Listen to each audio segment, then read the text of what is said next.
ఇవాళ జరుగుతూ ఉన్న దొంగ ఓట్ల లెక్కింపు ప్రక్రియ మరి ఈరోజు ఈనాడు పత్రిక ఒకసారి ఉదయాన్నే చూస్తే వారు రాసిన టైటిల్స్ సబ్ టైటిల్స్ ఒకసారి చూస్తే ఉత్కంఠకు పడనున్న తెర అంట, నువ్వా నేనా అంట. లోకేష్ గారి స్టేట్మెంట్, ప్రజాస్వామ్యం నిలబడింది అంట. ఎవరిని నమ్మించడానికి ఈ మాదిరి రాతలు రాస్తా ఉన్నారు? అసలు ఓటింగ్ జరిగింటే కదా అక్కడ మీరు ఈ మాదిరి రాతలు రాయాల్సింది. జరిగిందే దొంగ ఓటింగు, దానికి మళ్ళా ఉత్కంఠ, దానికి మళ్ళా నువ్వా నేనా, దానికి మళ్ళా ప్రజాస్వామ్యం నిలబడింది అంటే మీ ఉద్దేశము దొంగ ఓటింగ్ జరిగిందన్న విషయం పులివెందుల మండల ఓటర్లకో లేక ఎంతో వైఎస్ఆర్ కడప జిల్లాకు సంబంధించిన ప్రజలకో మాత్రమే తెలుసు. రాష్ట్రంలోని మిగతా జిల్లాల వాళ్ళకు తెలియదు కదా.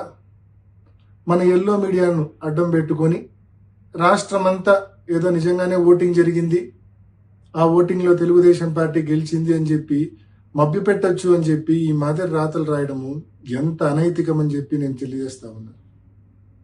ఇది అనైతికం కాదా? అనైతికల్ కాదా? ఇది దొంగ ఓటింగ్ జరిగిందన్న విషయం మొత్తం స్పష్టంగా అందరికీ అర్థమైంది.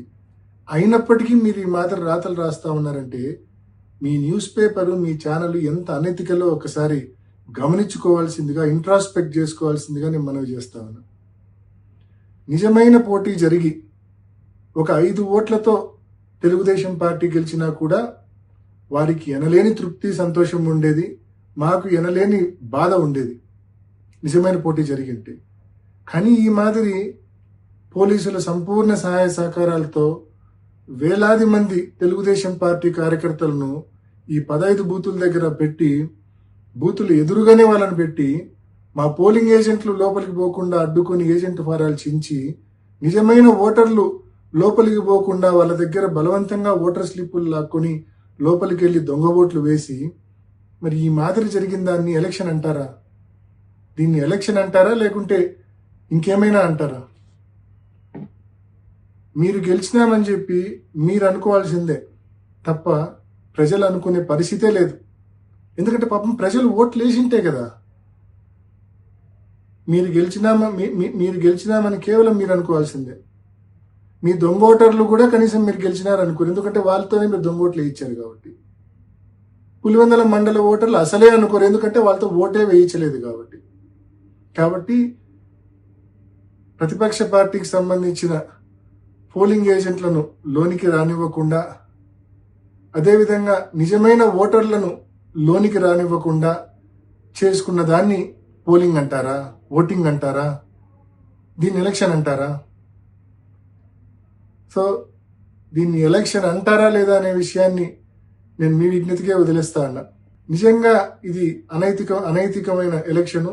నిజంగా ఇది ఒక ఫార్స్, అబ్సల్యూట్ ఫార్స్ ఇది ఈ ఎలక్షన్ అనేది.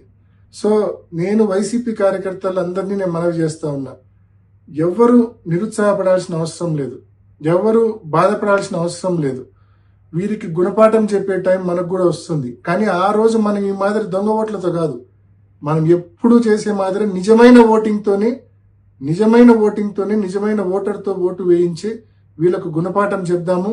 తప్పకుండా ఆ రోజులు దగ్గరలోనే ఉన్నాయి. ఎవ్వరు నిరుత్సాహపడద్దండి, ఎవ్వరు బాధపడద్దండి.